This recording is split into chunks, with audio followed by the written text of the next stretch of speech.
So after my piece, you're probably thinking, okay, she's a dancer. You're right. That's who I am. So if someone is to define the style I'm doing, they're going to call it street dance. So the streets have all these people walking around, going to different directions, choosing different paths, different lines of movement. All these people are versatile. They have different cultural backgrounds, religions, looks, and basically anything that makes us different from one another. So my parents moved me and my sister from Georgia to Cyprus when we were little kids. When I went to school, I came across a culture with a very big history, an intense history. I couldn't really identify myself with that, though, because it wasn't my own, and that made sense to me. But by the age of 5, I didn't get to experience much at my hometown, so I couldn't place myself there either. I felt a little bit alienated as a child, wanted to fit in somewhere. It was like I was a person without a country. That, later on, raised the question in my head. I thought to myself, if I don't belong to one country, to just one set of traditions and customs, is it possible that I can belong everywhere? I wanted to be everywhere. I wanted to be everything. I didn't want to limit myself to just one thing. So I always thought, is there a culture, is there a country, something that unites everyone, unites all cultures? Then I discovered hip-hop. Hip-hop made it okay for me to be everything. When I say everything, I mean everything at the same time. Well, hip-hop was formed in the ghettos of the Bronx in the 70s under terrible circumstances. At that time, there was major racial discrimination. And gangs started forming, first for self-defense and later on for power. You know, the environments we live and interact many times impact our behavior. Thus, this behavior creates customs, traditions, and actions throughout time. This is an environment-action relation. So having said that, the South Bronx was out of control. Violence was everywhere. Gangs were everywhere. But at some point, peace came from the most unlikely place. It came from within the people. All these gangs came in together and made a declaration of peace. They wanted to change their reality. They were tired of this. So this change started a big movement that spread worldwide. So first in New York City, people came in together to parties that were organized by DJs, and they started to challenge each other in battles instead of going on fights with different elements of hip-hop, like you saw dancing. They would challenge each other to dance, and whoever won the dance battle won the fight. This was a new way to solve their differences with peace, love, unity, and having fun. That was their ultimate motto. But discrimination and all sorts of social problems still exist, and we know that. So this is still relevant to the present day. I see a repetition of these hip-hop habits, I call them, throughout the history of the world. So this is exactly why I'm here today. The basic artistic expressions of this culture lay in its basic elements. But those elements trace way back before the 70s.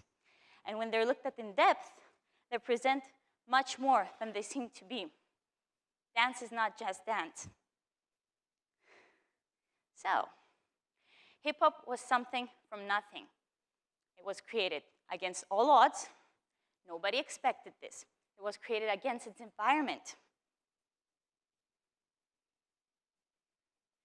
4 elements plus 1. Graffiti, DJing, dance, MCing, and knowledge. There is really no one without the other. But the 5th element that brings everything together is the knowledge of the roots and the history of this culture. Hip-hop is everyone, but it's not for everyone if we just accept what is given to us by the mainstream society. We need to start questioning what is given to us and search for that 5th element. It's out there. So, I want to start with probably the oldest element of this culture, graffiti. I'm sure you've come across a piece at some point of your life. So what is graffiti? Graffiti is street art, mostly seen on architectural buildings, constructions, and walls. Does this ring a bell? So these markings on the walls were and still are sources of information and hidden messages. But graffiti started to be more noticeable when writers would put their street numbers and nicknames on the subway trains in New York City. So as the subway train traveled throughout the city, so did their identity. This action is called tagging. Does this ring another bell? So, as graffiti evolved, writers started using illustrations to put out certain messages to the public about certain issues that were going on in their societies. So, but although there's freedom of speech, graffiti is considered vandalism. Maybe, I'm guessing, because the content of those messages and those illustrations aren't controlled by those that set the rules. So having said that, another interpretation of the graffiti can be argued that it's the media, because the media is also a source of information. We're supposed to get to see what's happening to the world through the media. But the media is not illegal, but it's also not accessible to anyone. This is food for thought for you. So in ancient times, what we call a DJ today, the one that controls the music, was the drummer. The drummer had the main role in the spiritual ceremonies. The drummer's role was quite important, and it still is because he's still the backbone of a band. He gives a steady beat, he gives the foundation to the music. In hip-hop, the DJ is the drummer, and the spiritual ceremonies are known as jams. A jam is a social gathering, a party, let's say. So at a jam, the DJ with his turntables sets the energy. He transforms music. We can argue that he's transforming reality. He's altering the original content of the record and creates new music. He takes samples of the best aspects, the best beats of individual songs, or may I say cultures at this point, and creates a new song, a new culture with the best elements in them. I want to move on now to something very personal to me, dancing. Dancing is my element. Dancing is the expression of sound without actually making any. As dancers, we're trying to portray music through our bodies. In ancient times, the movers, they showed each dance step in a way that represented a certain vibration, a certain energy. So each step they did was critical. So when we dance, we make scenarios, we make up themes. When we freestyle, those themes are set by the music. We change characters based on the music we're given. We can't dance the same way to different songs. This is our connection with the DJ, our connection with the music. So when we're at a jam, like I said, that's a ritual. We come together in a cipher, as we call it. A cipher is a circular gathering of people that represent unity. And each dancer gets to be in the center of the cipher and share the art with the rest. I see hip-hop everywhere. Even this amphitheater right here, you guys, the audience, you're surrounding me, right? Now we're in a cipher. I'm in the center of the cipher. Even though I'm the only one speaking right now, we're all sharing together. You give me your energy and I give you mine. You all get the same information from me, but you're free to understand it and make your own conclusions the way you want it to be. Basically, you're adding your spark of individuality to it. This is hip-hop really happening on the spot. It's amazing, really. I teach dance, yeah, and I get to see this spark of uniqueness created in front of my eyes on a daily basis. It's really refreshing to see. I teach, let's say, a certain move to my students. Okay, so this is a wave, yeah? So I teach them how to do the wave. After they understand it, I tell them, make a variation of it, make it your own. And suddenly, I see this becoming this, or becoming this, or becoming this, and it's never ending, really. So they're all getting the same information from me, but they're doing it in their own way. We need that. We need fresh people to create fresh things. Hip-hop is really a study of self-transformation and expression. Everyone is creating based on something that they've seen in the past. So everyone follows some sort of traces in order to create something new. And I see my traces in my students, which are the next generation. But when they create a move, I get inspired as well. So it works like that, vice versa. I teach something, and then they teach me something new in return. Then I take that new something and create something else. And it works like that, comes and goes. I see these kids thinking creatively. We depend on one another to innovate. This is how art works. We always follow the traces, like I said. I see the hip-hop traces in the next generation. They're out there. In order to evolve, we need each other. But that's a general term. We need each other to evolve, not just in dancing, but in life in general. Now I want to take you through the mental state while you're being challenged to a dance battle, let's say. I'm going to say dance battle because I can tell you something from my personal experience. Now, in a battle, the DJ plays a random song of his own preference, and I, as a dancer, have to dance to it. Even if I'm not feeling the song, let's say, if I'm not liking the song, I still have to do it. It works like a question and answer.